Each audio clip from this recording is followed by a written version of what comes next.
आई कि बनल रहो नहीं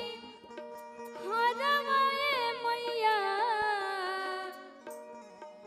आर बनल रहु ससुरवा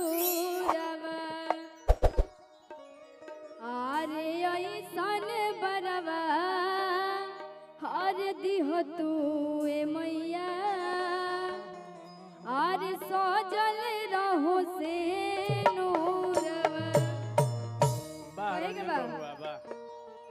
कि बनल रहो नहीं हरवाए मैया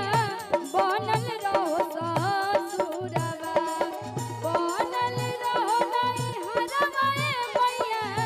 बनल रहो ससुरवा अरे ऐसन बरवा दिहत में मैया सजल रहो से नूरवा अरे ऐसन बरवा दिहत में मैया सजल रहो से नूरवा बनल रहो नहीं हरवाए मैया बनल रहो ससुरवा बनल रहो नहीं हरवाए मैया बनल रहो ससुरवा अरे ऐसन बरवा दिहत में मैया सजल रहो से नूरवा अरे ऐसन बरवा दिहत में मैया सजल रहो से नूरवा क्या बात है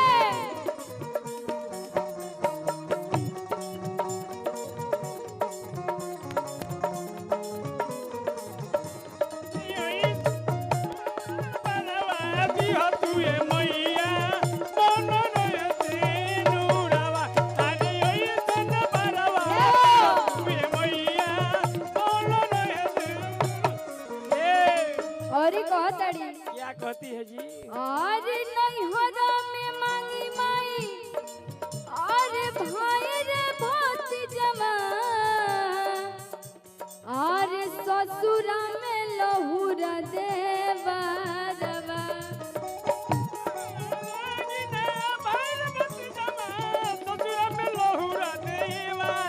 नैहरा में मांगी माई भाई रे भोती जमा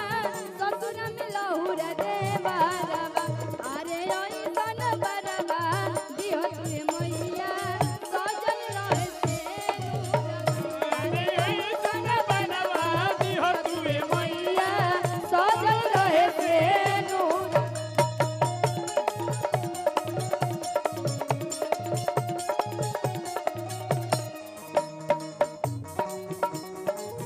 क्या बात है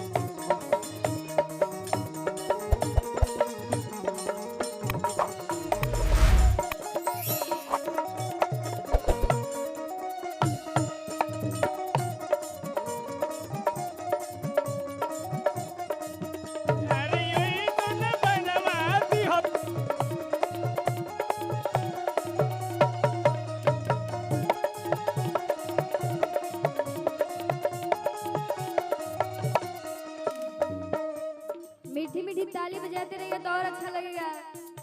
और कहना है कि राजा दशरथ जैसन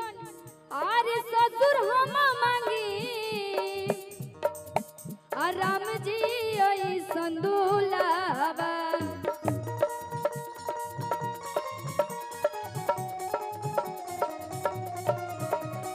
राजा दशरथ जैसन ससुर हम मांगी राम जी ऐसन दुलावा अरे ऐसन बरवा दिहत में मैया सजल रहे से नूरवा अरे ऐसन बरवा दिहत में मैया सजल रहे से नूरवा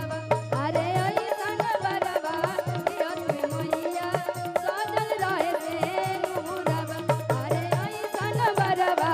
दिहत में मैया सजल रहे से नूरवा हेलो बिटिया के लिए एक बार जोरदार तालियां बजाई जाए।